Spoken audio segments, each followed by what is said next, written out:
नमस्कार. कर्जमाफीची खुश खबर. कर्जमाफी मिळणार, 2 लाख रुपयांपर्यंत मिळणार, 50,000 नियमित कर्जदारांना प्रोत्साहन मिळणार. असा GR निघाला, तसं परिपत्रक निघालं, अशी पुरवणी मागणी आली, तशी पुरवणी मागणी आली आणि कर्जमाफी 30 जून पर्यंत शेतकऱ्यांच्या खात्यात येणार. हे सगळं ऐकू सगळ्या शेतकऱ्याचे कान पकले का नाही, म्हणजे कटाळा आला हे ऐकू. पण यामध्ये सांगायचा मुद्दा महत्वाचा आहे की 30 जून पर्यंत कर्जमाफी देऊ असं म्हणले होते. त्याच्यानंतर कृषी मंत्र्यांनी सभागृहात सांगितलं की 5 जुलैच्या नंतर शेतकऱ्यांना कर्जमाफी मिळेल. आता आज 6 जुलै आहे, तरी काही मिळ नाही. नुसत्याच पुरवण्या मागण्या, याची सही त्याची सही, हे आलं ते आलं, असं झालं. आता तुम्हाला खरं सांगतो, जरी शासन निर्णय निघाले असले, जरी परिपत्रक निघालेले असले, पुरवण्या मागण्या सादर झालेल्या असत्या, अशी खुशखबर आली तशी खुशखबर आली, हे ऐकू तुमचेही कान पाकलेली. आता यामध्ये खरं सांगायचं म्हणजे या सरकारच्या मनामध्ये कर्जमाफी द्यायचंच नाही, हे समजून घ्या. मला सांगा, जर खरंच कर्जमाफी द्यायची असती, कोणता डाटा ह्याच्याकडे अवेलेबल नाही. आता कारण दिलं इन्कम टॅक्सचं, ते केंद्र सरकारकडे त्याची माहिती आल्याच्या नंतर मिळणार. कोणता डाटा नाही, कोणती यंत्रणा नाही, सगळं बसल्या जागेवर ऑनलाईन येणं, मग सगळं मिळू शकतंय का नाही. म्हणजे यावरूनच हे स्पष्ट होतंय की जी कर्जमाफी आहे हिची जाहिरातबाजी जास्त होणार आहे, मात्र कमी शेतकऱ्याला कर्जमाफी मिळणार आहे. तुम्ही आता लोक पीक विम्याचं बघितलं असेल. पीक विमा नुसती मोठमोठे शासन निर्णय येतात, कोणत्या शेतकऱ्यांना मिळाला आणि कोणत्या शेतकऱ्याला मिळाला नाही याचा मेळ लागत नाही. बरे शासन बोलतंय तसं करतंय का?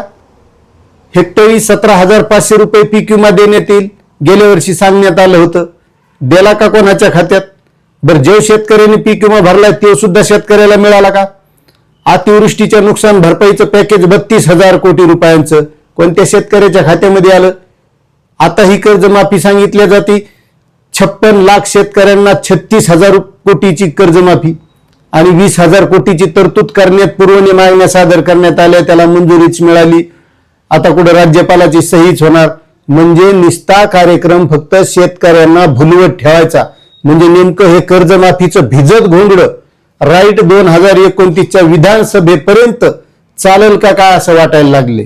कारण ते तुम्ही बघितलं असेल, त्या पिक्चर मध्ये डायलॉग आहे, तारीख पे तारीख, तारीख पे तारीख, अशा किती तारखा ऐकायच्यात लोकांना.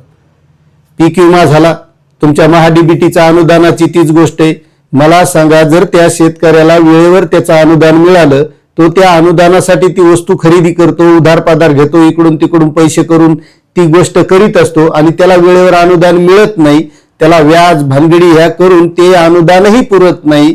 पीक विम्याच्या बाबतीत तेच आहे. पीक विम्याचा शासन निर्णय निघतो, मग आता येईल खात्यात, मग येईल खात्यात, म्हणून ते इकडं पैसे इकडून घे तिकडून घे, कर्जबाजारी होय की आपल्याला येणार आहेत म्हणून त्याच्यापेक्षा डबल त्याचं व्याज जात आहे का नाही. महाडीबीटीच्या बाबतीत तेच आहे, पीक विम्याच्या बाबतीत तेच आहे. बरं, ह्या झाल्या शेतकऱ्याच्या बाबतीत गोष्टी. आता तुम्ही आज छत्रपती संभाजीनगरचं आंदोलन बघितलं असेल.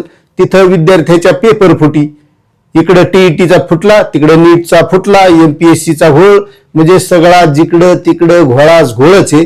आणि मग मला सांगा, आता लोकचा अंदाज घ्या, तुमचा पीक विमा वेळेवर मिळाला नाही, तुमचं महाडीबीटीचं अनुदान वेळेवर मिळालं नाही, तुमचं अतिवृष्टीचं अनुदान मिळलं नाही, मग ही कर्जमाफीच कशी मिळेल?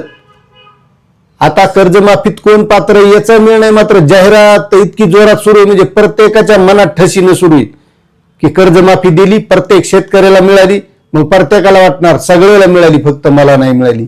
हेच खरं वास्तव आहे असं मला वाटतंय. आता याच्यावर तुमचं काय मत आहे नक्कीच कमेंट करा, कारण मी हा व्हिडिओ काही लोकांना खुश करण्यासाठी केला नव्हता.